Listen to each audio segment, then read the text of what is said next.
কলকাতা শহর থেকে আস্তে আস্তে শীত বিদায় নিচ্ছে। এই অবশিষ্ট শীতের আমেজ গায়ে মেখেই আমাদের ঘোরাঘুরিতে বেরিয়ে পড়লাম কলকাতার এক অজানা জায়গার সন্ধানে। খুঁজে পেলাম এক টুকরো বর্মা রয়েছে এই শহর কলকাতারই বুকে। আজ আমাদের গন্তব্য তাই ইডেন গার্ডেন।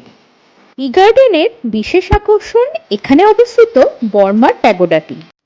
কিন্তু প্রথমেই বলে রাখি, এটি কিন্তু বর্মার কোনো প্যাগোডার আদলে তৈরি করা হয়নি।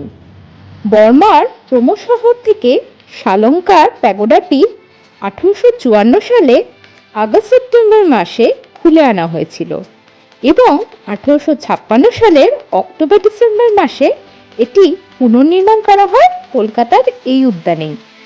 1972 সালে মুখ্যমন্ত্রী সিদ্ধার্থ শঙ্কর রায়ের সময়কালে প্যাগোডাটি পুনর্নির্মাণের পর তা আবার জনসাধারণের জন্য খুলে দেওয়া হয়।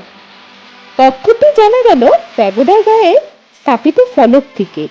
তবে ফলকটির এখন এমনই বেহাল অবস্থা যে তথ্যটি উদ্ধার করতে বেশ কষ্ট সাধন করতে হলো। এবার চলে আসি ইডেন গার্ডেনের ইতিহাসে। আর এই ইতিহাস শুরু ভারতের গভর্নর জেনারেল মানে বড়লাট অকল্যান্ডের সময়ে। তিনি ভারতে ছিলেন 1836 থেকে 1842 সাল পর্যন্ত। তারা ছিলেন 14 জন ভাই বোন। তার দুই বোন এমিলি ও ফ্যানি আসেন ভারতে এবং তার কাছে ছিলেন বেশ কিছুদিন। তখন ছিল কোম্পানির আমল। কোম্পানি শাসিত ভারতের রাজধানী ছিল কলকাতা এবং তারাও ওই কলকাতাতেই থাকতেন। ছোট থেকেই বাগানের শখ ছিল এমিলির, আর তার ইচ্ছাতেই শুরু হয় বাগান তৈরির কাজ। ক্যাপ্টেন ফিটজ গেরাল্ড তাদের এই ভাবনাকে বাস্তব রূপ দেন।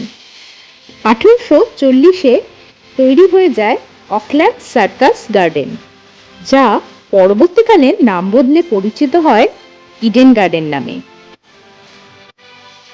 ইডেন গার্ডেন নাম হওয়ার পেছনেও রয়েছে একটি যথোপযুক্ত কারণ। লর্ড অকল্যান্ডের আসল নাম ছিল জর্জ ইডেন। তিনি ছিলেন অকল্যান্ডের প্রথম আর্ল, তাই তিনি খ্যাত ছিলেন লর্ড অকল্যান্ড নামে। তার পিতার নাম ছিল উইলিয়াম ইডেন।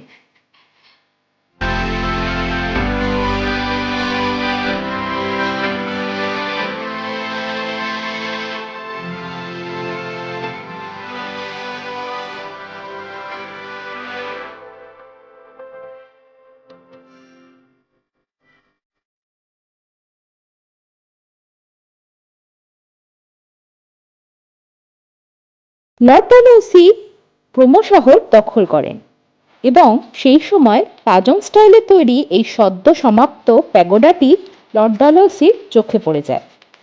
এমন সুন্দর কারুকার্য করা স্থাপত্য তো রাজধানীর বুকেই মানায়। আর যেমন ভাবা তেমনই কাজ। লর্ড ডালহৌসির নির্দেশেই সেই স্থাপত্য খুলে কলকাতায় আনা হয় এবং পুনর্নির্মাণ করা হয়। প্রথমে ফোর্ট উইলিয়ামেই রাখা হয়েছিল খণ্ডাংশগুলি।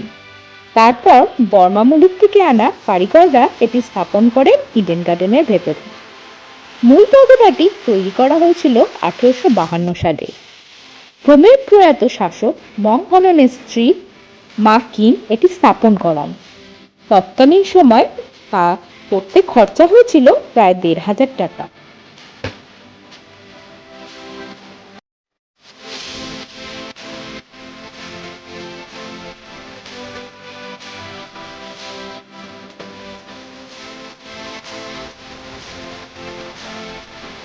বর্তমানে কলকাতা হাইকোর্টের অদূরে ও ক্রিকেট মাঠ ইডেন গার্ডেনের লাগোয়া এই উদ্যানে লোকের আনাগোনা প্রায় নেই বললেই চলে।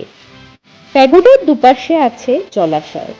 একটি জলাশয়ে যাওয়ার পথে বাঁধানো ঘাটের দুপাশে সাজানো আছে বর্মা মুলুক থেকে আনা দুটি মূর্তি। উদ্যানটি খোলা থাকে সকাল 12:30 থেকে বিকেল 5টা। কোনো প্রবেশ মূল্য লাগে না। চারিদিক শুধু গাছে ভরা, শান্ত মনোরম পরিবেশ। চক্র এলে যদি আসতে চান তাহলে ইডেন গার্ডেন স্টেশনের একদম পাশে 5 মিনিট হাঁটা দূরত্বে অবস্থিত এই জায়গাটি।